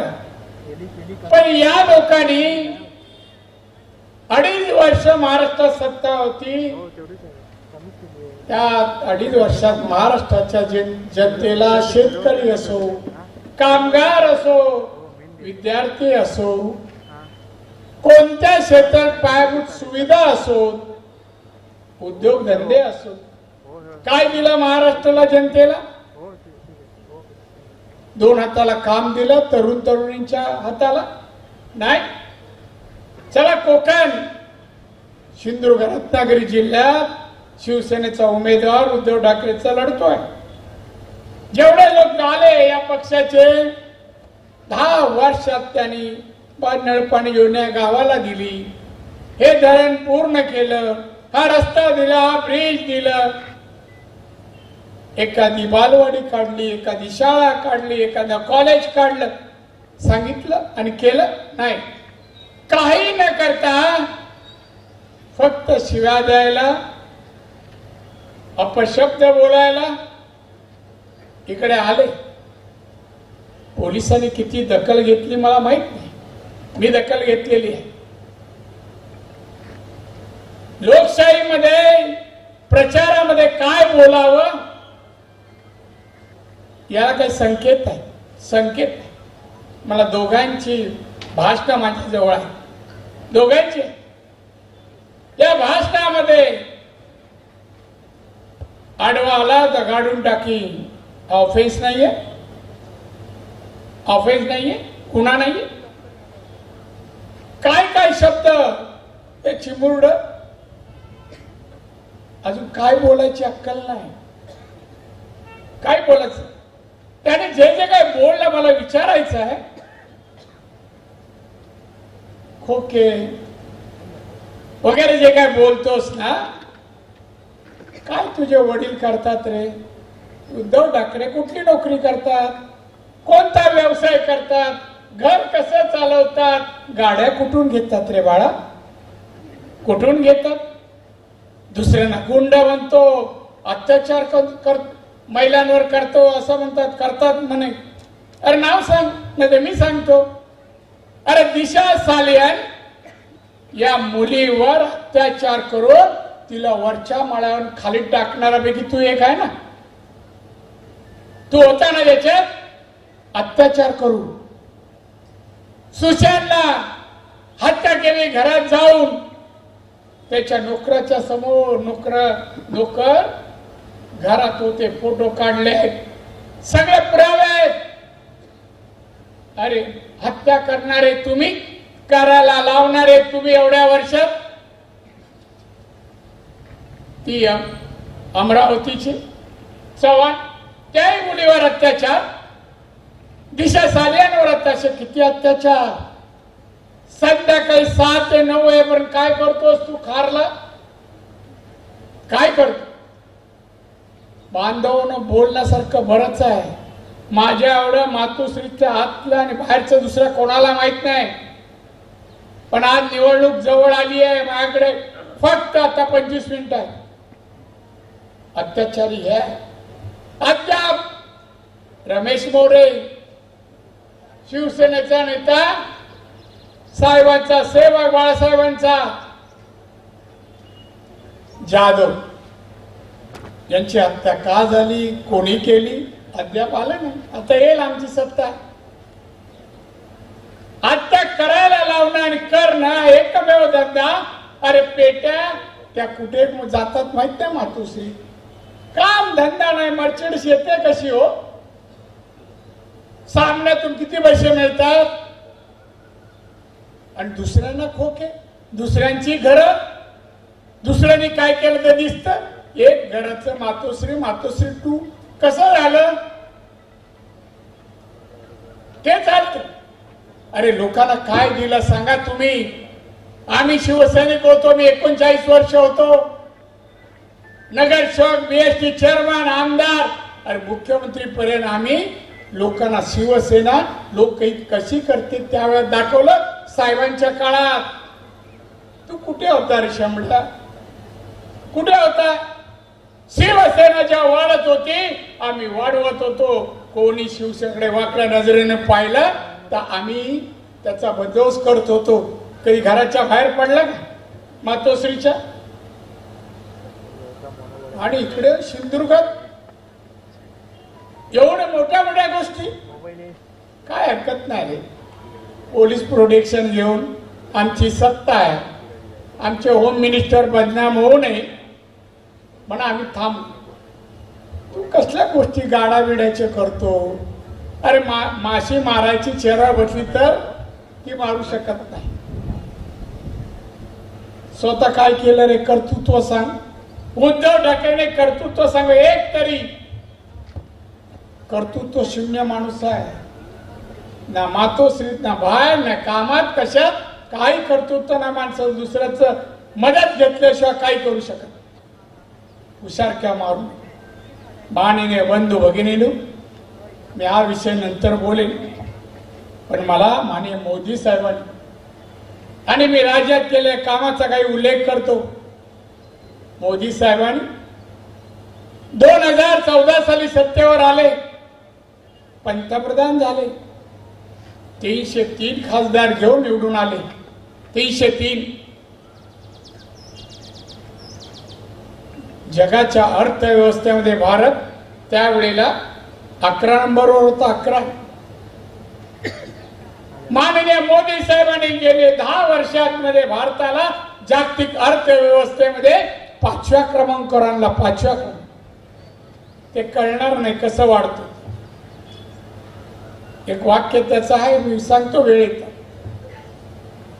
मोदी साहेब म्हणाले मी 10 वर्षात 5व्या क्रमांकावर आणलं असलं तरी 2030 साली भारताला मी 3ऱ्या अमेरिका, चायना आणि भारत एवढी मी प्रगती करेन.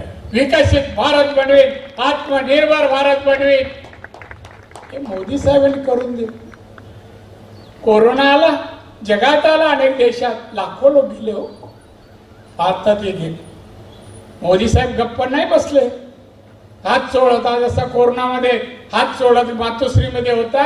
2.5 वर्षात 2 दिवस फक्त मंत्रालयात त्याला 2 दिवस. कोरोनामध्ये मोदी साहेबांनी ज्यांना कोरोना झालाय त्यांना लस टोचावी, ती लस निर्माण करण्याचं काम मोदी साहेबांनी देशातच केलं. देशात, जगात 220 कोटी लोकांना लसीकरण केलं. वॅक्सिन सुरू केलं बनवायला पुण्यामध्ये. आपल्या लोकांना वॅक्सिन प्रत्येक राज्याला वाटले. मात्र महाराष्ट्राला पण वाटले असताना महाराष्ट्रात मोदींची औषधं आली. त्याचं टेंडर काढलं उद्धव ठाकरेंनी. टेंडर काढलंच नाही. लोकांना नुसते प्राण वाचवण्यासाठी मदत नाही. यांनी काय केलं, टेंडर मध्ये 15% टेंडर घेण्यासाठी आम्हाला 15% दे, नाही तुला देणार. अनेक लोक पळून गेले. मोदी साहेब प्राण वाचवण्यासाठी लसीकरण वॅक्सिन निर्माण केलं, तर यांनी 15% खाल्ले. याला उद्धव ठाकरे म्हणतात. आणि चिरंजीव आदित्य पैसे मोजाय. यांनी बोलूच नाही कोणाबद्दल. आमदार खोके दिले गेले. अरे तुला खोके देत होते म्हणून तुझी जो उदरनिर्वाह होत होता म्हणून दुसरा बंगला बांधलास. साहेबांनी हे केलं नाही. सैनिकांना, आमदारांना, खासदारांना, मंत्र्यांना सांगितलं नाही तुम्ही औषधात पैसे खा, तुम्ही काम, रस्ते, पाणी, वीज काम चालले त्या ठेकेत पैसे खा. साहेब कधी नाही म्हणायचं. हे आणि चालू केलं. याचा आमदार खासदार इथला खासदार किती किस्से सांगू, किती गोष्टी सांगू. खासदार सांग रे तुझा जाऊ देतो आदित्य ठाकरे, उद्धव ठाकरे. तू 10 वर्षात या मतदारसंघात या जनतेसाठी सिंधुदुर्ग जनते काय दिलं रे? रस्ते किती, पाणी किती, वीज किती, चौपदरी रस्ता काय संबंध आहे, एअरपोर्ट काय संबंध आहे? हा काल म्हणतो एअरपोर्ट मीच केला. कसा रे बाबा? कोणाच्या घरात मूल जन्माला म्हणतो आपलंच नाव सांगायला लागतो. कसं काय हे चालेल? त्या वेळेला प्रफुल्ल पटेल मंत्री होते केंद्रात, मी राज्यात महसूल मंत्री होतो. मी प्रफुल्ल पटेल एक दिवशी फोन केला. साहेब म्हणे तुमच्याशी काम आहे या ना. ते म्हणाले नाही साहेब तुमच्याकडे माझं गोंदियाचं काम आहे. त्यांच्या जिल्ह्याचं नाव गोंदिया. आले मला साहेब एक गोंदियात महसूलचं काम आहे. मी बोललो करून देतो. पण प्रफुल्ल भाई एक माझं काम आहे. काय? माझ्या जिल्ह्याला विमानतळ पाहिजे, डोमेस्टिक विमानतळ दिला म्हणे. 1 महिन्यात देतो. आणि खरंच 1 महिन्यात दिलं. मी कलेक्टरना जागा संपादित करायला सांगितली एअरपोर्टचं. कलेक्टरनी प्रांतांना काम दिलं जागा संपादित करायची. हा खासदार 15 लोकांना घेऊन गेला. 15 लोकांना कुठे? विमानतळाच्या जागेच्या इकडे. आणि काय जागा संपादित करायची नाही. विरोध. मी तेव्हा कोकणात जो घरी होतो कणक मला कोणीतरी सांगितलं असं. मला चला जाऊन येऊ. मी गेलो एअरपोर्टवर. पोलिसांना बोललो काय पाहताय? कायदेशीर जागा संपादित करायची आहे. हा बेकायदेशीर आंदोलन करतोय. गाडीत गेला घेऊन जा. हा विरोध. बांधवून विमानतळ पूर्ण केला. आणि नेमका आयत्या वेळेवर नागोबा उद्घाटनाच्या वेळेला हा मुख्यमंत्री झाला उद्धव ठाकरे.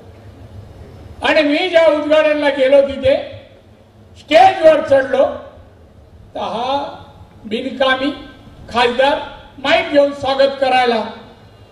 नारायण राणे महसूल मंत्री आहेत त्यांचं स्वागत. अरे बोला इकडे उद्धव बसला होता. हा इकडे माईक घेऊन, मी मध्ये होतो. उद्धवजी हा माणूस खासदार तुमचा ना, हा प्रत्येक विकास कामात पैसे खातो. या एअरपोर्टला विरोध यांनीच केला. तोंडावर मुख्यमंत्र्यांच्या सांग. हा बोललो 10%, 15%. असा माणूस आज या निवडणुकीत उभा आणि काय म्हणे त्याच्या प्रचाराला ठकसेनेच येत आहे सगळे. आम्ही हे केलं ते केलं.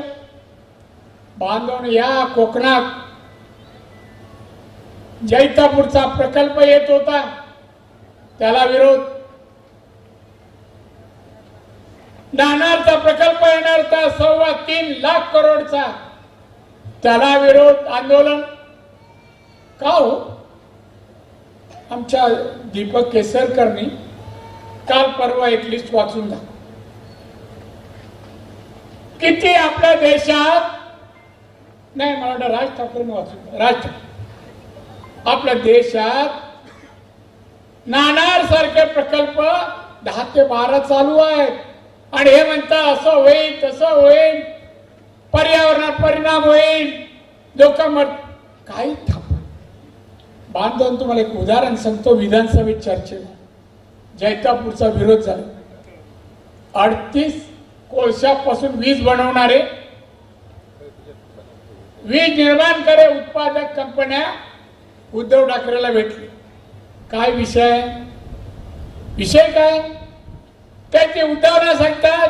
जैतापूर चालू करू नका, जैतापूरची वीज आमच्यापेक्षा स्वस्त निर्माण होईल आणि आमची वीज कोण घेणार नाही. 38 कारखाने बंद होईल. उद्धव बोलला मग आमचं काय? एक रक्कम ठरली 50 कोटी. आता काय ते 5 कोटी ऍडव्हान्स आणि जैतापूर आंदोलन चालू आहे. या कोकणात जेवढी आंदोलन शिवसेनेने केली पैशासाठी, हायवेसाठी, सिंधुदुर्गात मी त्याला सांगितलं जे एक जण कोण रस्त्यावर याल अडवेल ना मी रस्त्याच्या बाहेर यायला देणार. इथला रस्ता पूर्ण झाला पण रत्नागिरीचा अडवला. ठेकेदाराला सांगतो 10 कोटी दे. हा कोण आहे? कोण आहे? आणि काय भाषणात सांगतो उद्धव ठाकरे, अरे मी विनायक राऊत इथे पटवल्यामुळे इथे हत्या कमी झाल्या. कोण आहे? याला कशा कोण हत्या होत होत्या? कोणाच्या झाल्या? तुझं काय झालं का? आणि हा कोण आहे? कोण विचारतं त्याला? बांधवानं कोकणाचा विकास थांबवला त्यांनी. आज लाखोनी मुलं कोकणातली वेगवेगळे शिक्षण घेतलेली टर्नर, फिटर, वेल्डर, हेल्पर जैतापूरला लागली असती, नाणारला लागली असती, पण त्याला विरोध. आणि म्हणून आज थोडी बेकारी आहे. मी आमदार झाल्यापासून आपण सगळी धरणं लाईनी चालू केली. मी जो आलो त्या 3.5% सिंचन समजा आमच्या जिल्ह्याची होती 3.5% आणि महाराष्ट्राची 17%. 17%. मी बोललो नाही महाराष्ट्राची सरासरी आपण गाठूया. सगळी धरणं सुरू झाली. आता एखाद्या वर्षात आपण 17चे पुढे जाऊ. सिंधुदुर्ग जिल्हा टँकर मुक्त जिल्हा झाला. पाण्यासाठी वन भटकावं लागत नव्हतं. 90 साली मी आलो ना 5-5 किलोमीटर कळशी पाण्यासाठी आमच्या आया भगिनीला जावं लागतं. रस्ते नव्हते, वाड्यावर रस्ते नव्हते. कधी बाई रात्रीची आडली तर रिक्षा जात नव्हता. आता सांगा मला कुठलं गाव आहे रस्ते, पाणी, वीज, शाळा किंवा शाळेत पुरेसे शिक्षक, ब्रिज म्हणा, साखव म्हणा. आज कसली आहे तक्रार? मी पूर्ण केलं. विमानतळ आणला. या मोफाच्या बाजूला दोडा मार्ग तालुका आहे. तिथे इंडस्ट्री आणतोय. 500 कारखाने आपण आणतोय. हॉस्पिटलमध्ये लागणारे सगळे मशीन बनवण्याचा कारखाना एक नाही 500 कारखाने येत आहेत. 1400 एकर जमीन आहे तिथे. फूड प्रोसेसिंगचे कारखाने येत आहेत. आंबा, काजू, नारळ, सुपारी वगैरे फळं आपल्याकडे आहेत. पाऊस पडला काय खराब होणार. आंबा फक्त एक्सपोर्ट होतो. पण फळ प्रकारचे उद्योग व्हावे, बाय प्रोडक्ट बनवावं, मार्केट देशात परदेशात विकावं, एक्सपोर्ट व्हावं, यासाठी प्रशिक्षण वर्ग मी ओरसला चालू केली. मी PC टेक्निकल सेंटर काम चालू झालंय. वर्षभरात पूर्ण होईल आणि तिथे इंजिनिअरिंग आणि फूड प्रोसेसिंगचं ट्रेनिंग मिळेल. केलं का असं? इथल्या मुलांना शिकतायत, चांगले शिकतायत. मग मुंबई, पुणा नाही तर अजून कुठे जावं लागतं? अरे मुख्यमंत्री होतास का नाही दिलं तिथे 5-10 फॅक्टरी, 100-200 कामगार? काही केलं नाही. फक्त बाता हा असा तो तसा. स्वतःच्या आरशात बघ कसा दिसतो ते. नाव ठेवण्या पलीकडे काय नाही. बांधवने काय भाषणामध्ये उद्धव ठाकरेचं पिल्लू काय म्हणतं बघा. 370 कलम काढणे आमचं स्वप्न होतं. तो दिवस आम्ही देखील सारखा पण भाजपने दिलेले आश्वासन पूर्ण केलं नाही. काय वाक्याचा अर्थ? अरे भाजपने आश्वासन नाही पूर्ती केली 370ची. तुमचं स्वप्न तुम्ही पुरं करायला सत्ता आहे का केंद्रात? यांचे खासदार किती हो? 5. बडाया मारतो मोठमोठ्या मोदी तडीपार. मोदी तडीपार हा उद्धव ठाकरे दिल्लीला जाऊन भाषण करतो. अरे तुझे 5, शरद पवार 3, 8 आणि राहुल गांधी 50, 58, आमचे 303.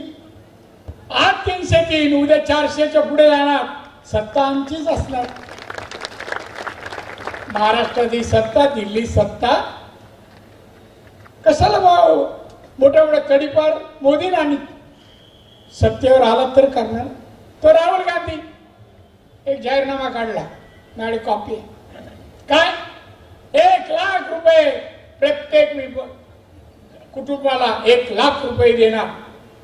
कधी देशील? आता दे ना, अकाउंटवर काढणी दे. इटलीला ठेवलेस ना ते आण आणि दे वाट. कसे देणार? सत्ता आने के बाद देऊंगा. अरे सत्ता तुझी येतच नाही. एक इथे दुकान पाहिलं शेवटी हो, शेवटी त्या दुकानात मी बोललोय माझ्या याला बोललो जरा जा रे, तिथे पाटी लावली आहे. पाटी आहे तिथे साखर 3 रुपये किलो आहे. तू जरा 5 किलो घेऊन ये. तो गेला दुकानात, जरा 5 किलो साखर. अहो साखरच नाही. तुला बोर्ड लावलं. अरे बोर्ड साखर नाही म्हणून तो बोर्ड लावलं 3 रुपये किलोचं. तसं उद्धव सत्ता नाही, राहुल गांधी सत्ता नाही, ये देंगे वो करेंगे. आयुष्यात सत्ता नाही ना. शरद पवार परवा आमचे मोदी साहेब म्हणाले महाराष्ट्रात येऊ कि ये महाराष्ट्र में एक नेता है, बड़ा नेता. और महाराष्ट्र में आजकल अस्वस्थ है, उनका आत्मा अस्वस्थ हो गया है. नाव नाही घेतलं त्याने. दुसऱ्या दिवशी एक नेता लगेच बोलला आणि पेपरवाल्याने मोदी आणि शरद पवार त्यांचं नाव न घेता पवार. पेपर मस्त आपलं दुकान चालवलं या 1-2 महिन्यात.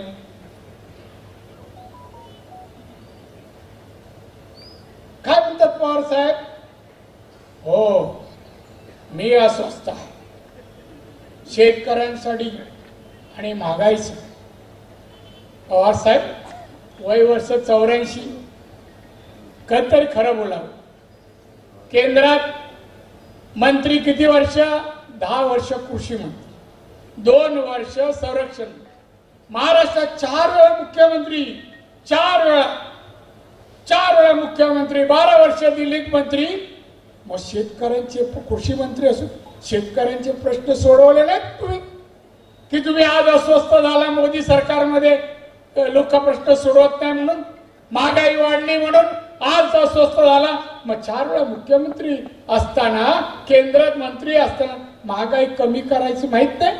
आम्ही काय एका दिवसात महागाई वाढवली का? पेट्रोल डिझेल कसं वाढतं हे बाप बेटे आले ना त्यांना काय माहित कळत नाही. ते आपल्या देशावर तर पेट्रोल डिझेल बाहेरून येतं. त्याचे दर कसे वाटतं याला गंध नाही. म्हणे पेट्रोल डिझेल वाढलंय. पवार साहेब म्हणतात महागाई वाढली म्हणून माझा आत्मा अस्वस्थ आहे. तो अस्वस्थपणे जाणारच नाही. सत्ता कधी येणार नाही. सत्ता येईपर्यंत त्यांचा आत्मा शांत होणारच नाही. आता 3 जागा आता आहेत खासदार आणि आता का एका मुलीसाठी निवडणूक लढवत आहेत. हे काय? हे फक्त लोकांना उल्लू बनवतात बांधव. मी या जिल्ह्यात या आतापर्यंत 34 वर्षाची कामं केली. माझ्या बरोबरीने एक तरी राजकारणी दुसऱ्या पक्षाचा आहे, काँग्रेस,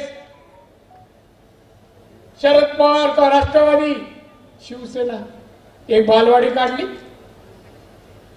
एक शाळा काढली, एखादं कॉलेज काढलं, एखादं हॉस्पिटल काढलं. सांगा मला काय केलं?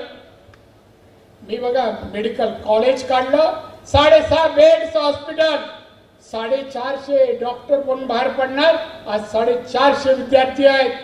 इंजिनिअरिंग कॉलेज कणकवलीला 1600 विद्यार्थी बाहेर पडणार. फळ प्रक्रिया उद्योग ओसरगाव 2 क्लस्टर प्रक्रिया उद्योग करणार. वृद्धाश्रम सांगव्याला हे वेगवेगळे उपक्रम सरकारचे नाहीत. मी एवढं करू शकतो पण तुम्ही काहीतरी करा आणि मग बोला. राणेवर बोलायला अधिकार नाही हो, अधिकार. मी वडिलांच्या नावाने माझ्या ट्रस्ट आहे तातो सीताराम राणे ट्रस्ट. कशासाठी आहे? आज नाही 90 पासून. गंभीर आजारी कोण असेल आणि त्याला मदत पाहिजे असेल, अर्ज केला कणकवलीच्या ऑफिसमध्ये, आम्ही मदत दिली. बायपास साठी पण. एखादा मुलगा शिक्षण घेतोय, गरीब आहेत आई वडील, फी भरायला नाही, कॉलेजमध्ये सांगितलं फी भर तरच तुझा रिझल्ट मिळेल, तरच पुढच्या वर्गात जाशील. मग येतात. एक तर मुलाला एवढ्या वर्षात नाही म्हणालो मी. परदेशात वर्षातून एक मुलगा पाठवतो, मुलगा मुलगी कोणी एक. तो म्हणे 1 कोटी जरी खर्च आला तरी एकाला, दुसरा नाही. एक कधी कोणाला दिलंय पाठवलंय हो परदेशात? इथे आमचा आहे, पुढे गेला अमोल, त्या मुलाचं नाव सांगा आपण परदेशात पाठवलं तर. विशाल ठाकरे. त्यांनी परदेशात जाऊन पण PhD केली.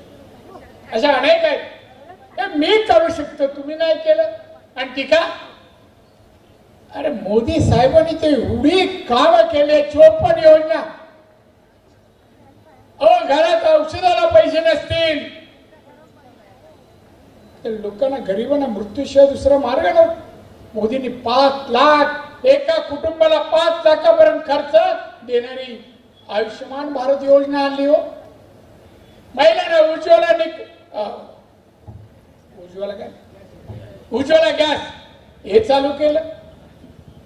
मुद्रा योजनेतून 20 लाखापर्यंत कर्ज विदाउट गॅरंटी, विदाउट व्याज. तरुणांसाठी MSME तर्फे त्यांना छोटा म्हणजे सूक्ष्म उद्योग 1 कोटी, लघु उद्योग 50 कोटी, मध्यम उद्योग 200 कोटी. उद्योजक बनवा, मशिनरी वगैरे लागेल आम्ही आणून देतो, प्रशिक्षण आम्ही देतो, माल तयार केला मार्केटिंगला आम्ही मदत करतो, एक्सपोर्ट करायचंय एक्सपोर्टला. काय नाही मोदी साहेब, हे माझ्या खात्यातर्फे मी करतो म्हणून सांगतोय. मोदींना वाटतं माझा देश, माझ्या देशाची तरुण तरुणी हे उद्योजक व्हावी, जगाच्या पाठीवर स्पर्धक व्हावी, त्यांचं उत्पन्न वाढलं पाहिजे. अमेरिकेचं दरडोई उत्पन्न 54 लाख असेल, चायनाचं 36 असेल तर आपण पण ते गाठावं, हे मोदींचे प्रयत्न आहेत. आणि काय काय टीका करतो मी बोलत प्रेस कॉन्फरन्स घेऊन, काय एवढा वेळ नाही. राष्ट्रवादीचं घड्याळ अजित पवारच्या हातात बांधलाय, थांबत नाही, पुढे पळत. आता 5 मिनिटं बोला, बळत नाही. 2 पाणी भाषण. आणि पत्रकार पण फारच म्हणजे लाड करतात. तो चूक असली तरी चूक नाही. आमच्या कोणाचा एखादा शब्द इकडे तिकडे झाला ना तरी पत्रकारांनी मला एक सांगावं, हे आदित्य ठाकरे म्हणतात कुठेतरी, अहो केवढी महागाई आणि GDP तिप्पट वाढला. अरे GDP तिप्पट वाढला चांगलं का वाईट? देशाचं उत्पन्न वाढलं तर GDP वाढतो. हा म्हणतो बघा GDP वाढलं, त्याला एवढं पण माहित नाही. तरी पेपरवर तसं दिला और ते बोलले GDP वाढते, दिलं. या भाषणात 100 चुका आहेत. 100 माझ्याबरोबर बसा, मी सांगतो. एक वाक्य सरळ नाही, एक वाक्य सांगा बा. जय श्रीराम नारा दिला जात आहे. राम आमचाही आहे, आम्ही रामासह हाताला काम देखील मानतोय, मागतो नाही. मग तू का नाही दिलंस? मानतो का मागतोय? ते वाक्य पुरं करा. का टायपिंग मिस्टेक आहे माहित नाही. पण कोकणचा हायवे हे पूर्ण करू शकले नाही, त्यामुळे भाजपच्या ठेकेदारांना पळून लावायची हीच ती वेळ आहे. त्यासाठी देशातूनही भाजपला पळून लावलं पाहिजे. हायवेचं काम आणि आज जातो भाजपला पळून. काय कशाचं काय वेळ नाही हो. हा मंत्री होता एन्व्हायरमेंट मिनिस्टर कॅबिनेट महाराष्ट्रात आणि पत्रकार काय ब्रेकिंग न्यूज काय हेडलाईन काय काय सगळ्याचा विचार करेन मी आज नाही. या सगळ्यांचा सिनियर आहे. दोघांचे बाप बेटेचा सिनियर 15-16 वर्ष असताना शिवसेनेत गेले.